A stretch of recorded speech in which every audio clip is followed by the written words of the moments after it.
Okay, so I probably titled this Fire Gnome, but it's actually closer to a Smoke Gnome. It just doesn't sound as cool. So why smoke? Well, I was glancing through the monster manual and I came across a set of monsters called Mifits. They chill out in the spaces between elemental planes and act as mixtures of the different elements. But oddly, I'm unfamiliar with anything else being thrown in between the elemental planes. And rather than research to discover that there's some 4th edition module that takes place on a river of magma, a mix of fire and earth between those elemental planes, I just made my own species, a subrace of gnome, and slapped it between air and fire. So how did this species develop? Well, in the land of a group of gnomes discovered how to make flying machines. All it needed was an elemental fire to operate. These would be similar to what you might find in Spelljammer. So this civilization began making trips to and from the elemental plane of fire to fuel transportation in their vast and definitely thoroughly detailed in my notes somewhere civilization. One day they caused a calamity. We can choose 1,000 ways for this to happen, but this is one of the few times I'd call a Tarrasque an appropriate monster. So it destroys most of the gnome civilization and the survivors flee into the elemental plane of fire. While inside, they are morphed by the elements and gain some useful traits. They get dark vision, but only through smoke. They can't suffocate,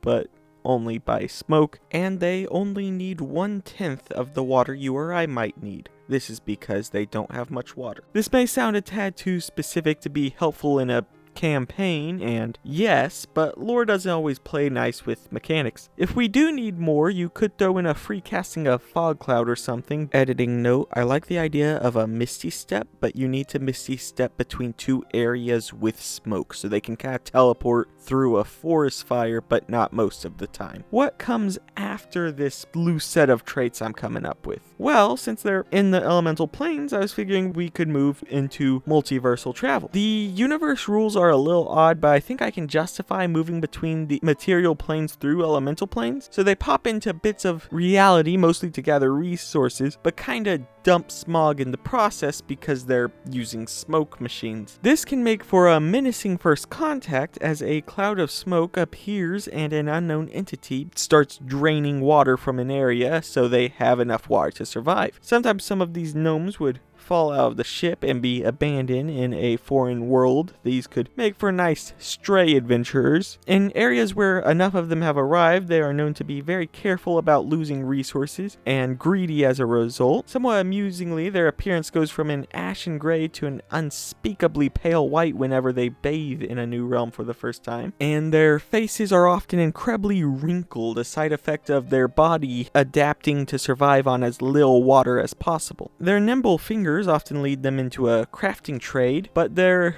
objects are always just a touch alien and foreign to the native races. In rare instances, they may decide an instance of the material plane is particularly appealing. This appealing trait may be abundance of a resource or just a particularly friendly native population. In these cases, they form colonies and trade between themselves and the native population, with the bulk of this subspecies of gnome living in the elemental planes in a kinda loosely organized cell structure of a civilization. In rare cases, colonies will attempt to become independent of the greater gnome group. While not aggressive towards independent colonies, the cell structure designates these places of existence as a dumping ground for criminals and villains. This normally, over the course of a few decades, harms the reputation of the smoke gnomes and eventually leads to the scattering of the colony. Yeah, I like this one. Hit the subscribe button and I'll be back next week.